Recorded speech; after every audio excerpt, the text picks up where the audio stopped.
Recentemente, o ex-presidente Donald Trump discursou no Congresso utilizando seu conhecido refrão "Vamos pegar de volta", reiterando sua antiga alegação de que o Canal do Panamá é um ativo estratégico, sob controle panamenho desde os Tratados Torrijos-Carter, deveria ser retomado pelos Estados Unidos.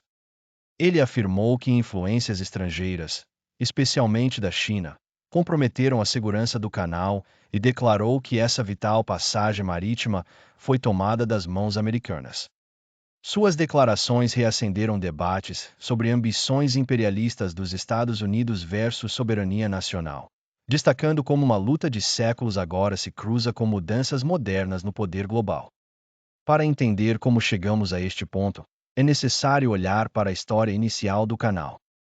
O sonho de um atalho ligando os oceanos Atlântico e Pacífico começou durante a Corrida do Ouro na Califórnia em meados do século XIX.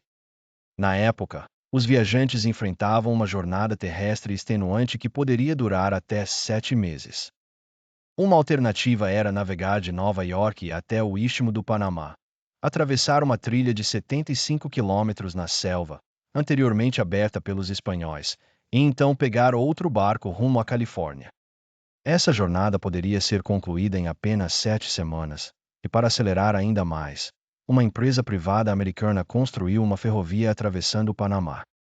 Contudo, transportar grandes volumes de mercadorias por mar ao redor do Cabo Horn era extremamente perigoso. Essa rota, localizada entre as latitudes 40 e 50 graus, era famosa pelos rugidos dos anos 40 e fúria dos anos 50, onde os ventos podiam atingir 100 km por hora e as ondas alcançavam alturas comparáveis a prédios de 10 andares. Marinheiros diziam que além dos 40 graus não há lei, e além dos 50 graus nem Deus existe. Um canal no ponto mais estreito da América Central parecia a solução lógica. Entretanto, o terreno montanhoso do Panamá era intimidador. Inicialmente, uma equipe francesa liderada por Ferdinand de Lesseps, famoso por construir o Canal de Suez, tentou criar um canal ao nível do mar em 1879.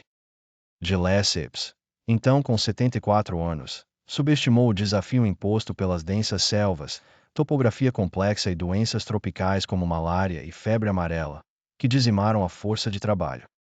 Durante o projeto, foi descoberto que o Oceano Pacífico estava mais de 20 centímetros abaixo do Caribe, frustrando os planos de engenharia.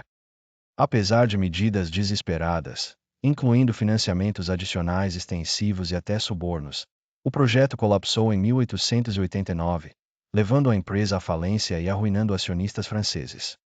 O escândalo do Panamá tornou-se um símbolo de ambições imperialistas fracassadas, embora o apelo estratégico do canal para os Estados Unidos permanecesse. Pouco depois, a Guerra Hispano-Americana de 1898 destacou o valor do canal, quando o USS Oregon precisou navegar pelo Cabo Horn para participar do conflito no Caribe. Percebendo que um canal ofereceria enormes vantagens comerciais e militares, os Estados Unidos aproveitaram uma oportunidade. Uma empresa francesa financeiramente debilitada estava disposta a vender seus ativos no Panamá por 40 milhões de dólares. Porém, a Colômbia, que então governava o Panamá, se opôs à venda. Os Estados Unidos apoiaram a independência do Panamá, utilizando efetivamente seu poder naval e uma tradição de longa data de encorajar movimentos separatistas. Quando o Panamá declarou independência em 3 de novembro de 1903, Washington reconheceu o novo governo 3 dias depois. Por meio do Tratado Aibon-Alvarilla, os Estados Unidos adquiriram todo o projeto do canal por 10 milhões de dólares, incluindo maquinário, construção parcial, planos de engenharia e direitos sobre uma faixa de terra de 10 milhas de largura ao longo do canal. Uma vez no controle, os Estados Unidos designaram o engenheiro-chefe John Stevens para abandonar o objetivo francês de um canal ao nível do mar. Em vez disso, ele planejou 3 conjuntos de eclusas para elevar os navios a 26 metros em um lago artificial e depois baixá-los novamente do outro lado. Essa abordagem reduziu a escavação e se mostrou mais viável. O projeto levou 10 anos, custou cerca de 230 milhões de dólares e envolveu 500 mil de trabalhadores. Quando o canal finalmente foi inaugurado em 15 de agosto de 1914, reduziu rotas em algo entre 5.000 e 15.000 quilômetros através da América do Norte e cerca de 7.000 quilômetros entre os oceanos Índico e Atlântico, rivalizando com o Canal de Suez como uma das passagens marítimas mais cruciais do mundo.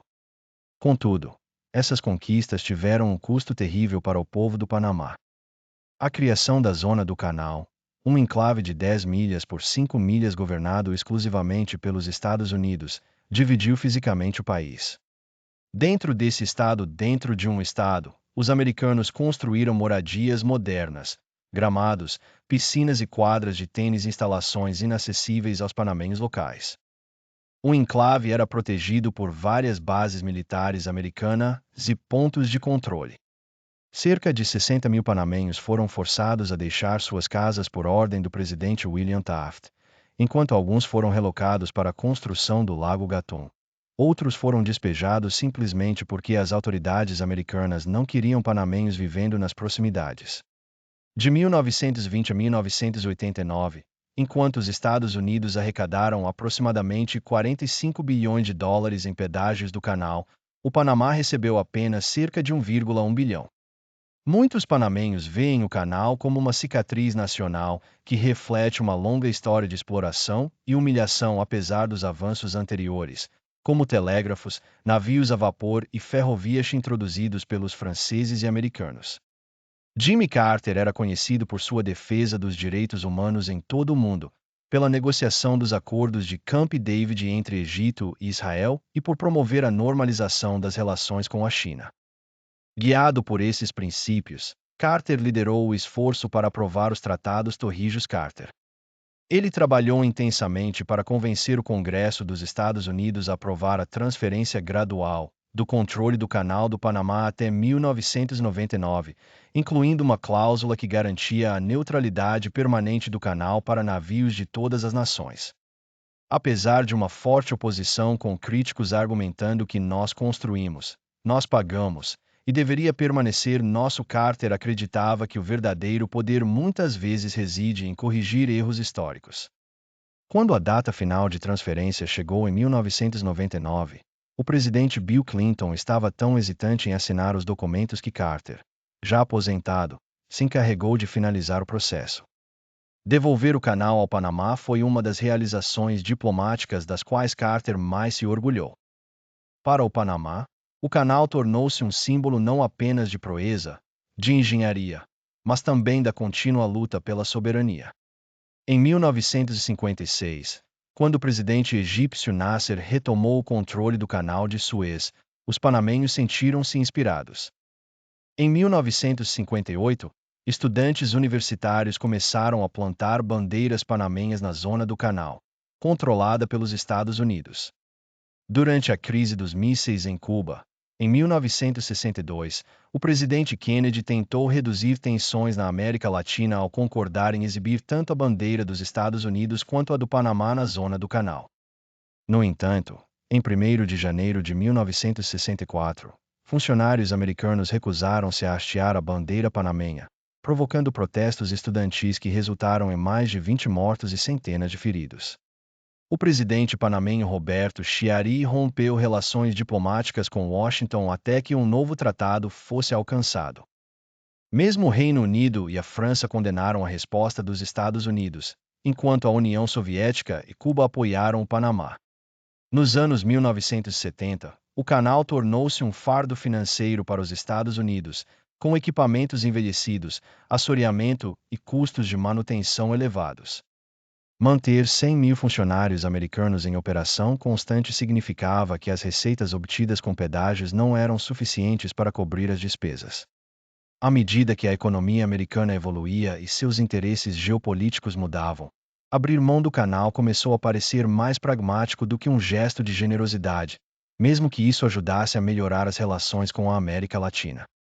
Uma nova era começou em 1997, quando Li Ka-shing, apelidado de empresário universal, assumiu o controle de instalações portuárias estratégicas em ambas as extremidades do Canal Balboa, no Pacífico, e Cristóbal, no Atlântico por meio de sua empresa Hutchison Whampoa. Muitos duvidavam do futuro do canal a longo prazo, mas Lee acreditava que o comércio crescente da China impulsionaria o tráfego. Ele superou os concorrentes americanos com uma oferta significativamente maior, um movimento que se mostrou acertado à medida que a influência econômica global da China crescia.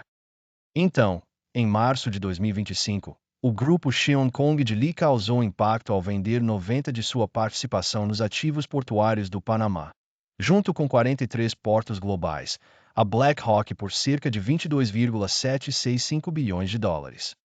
O Tyson caracterizou o negócio como uma transação normal, mas ele ocorreu após mais de 2 décadas de operação desses portos, período que incluiu ameaças repetidas do presidente Donald Trump de retomar o canal, alegando tratamento injusto para embarcações americanas, se levantando suspeitas sobre o envolvimento chinês. Sob pressão, o governo do Panamá sinalizou seu distanciamento de Pequim ao recusar renovar o memorando da iniciativa do Cinturão e Rota. Paralelamente, o Departamento de Auditoria do país começou a examinar as operações de Lee, sugerindo que elas poderiam ser inconstitucionais ou vinculadas à evasão fiscal.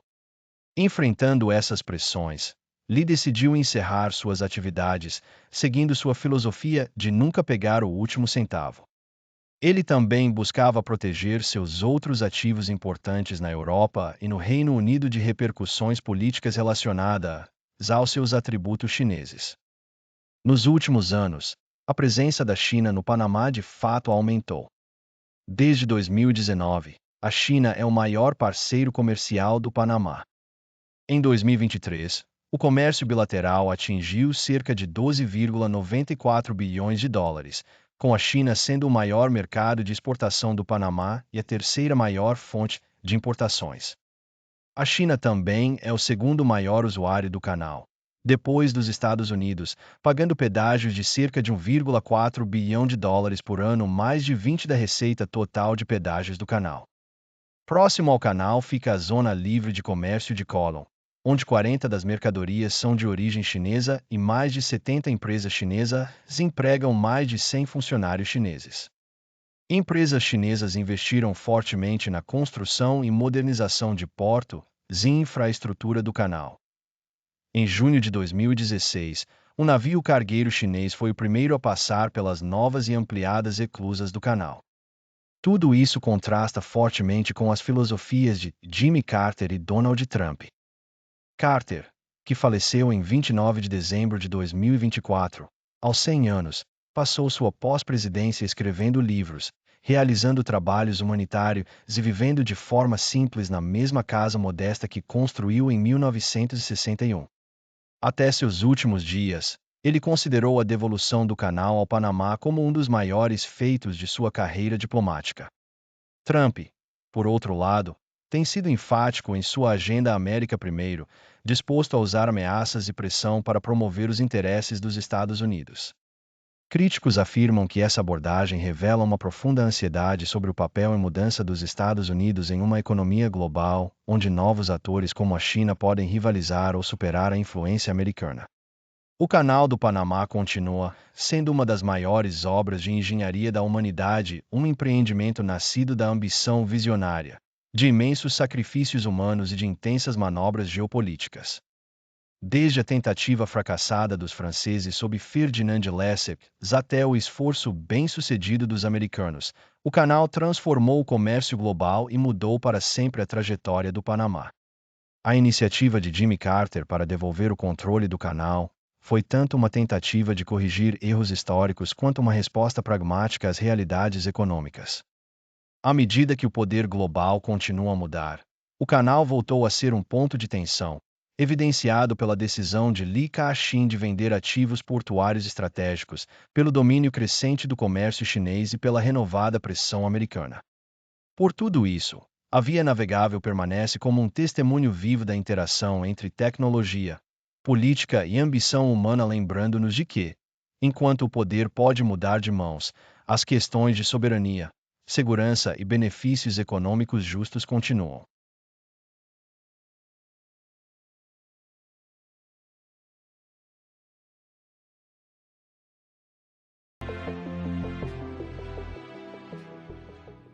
Se você gostou deste vídeo, Inscreva-se no nosso canal.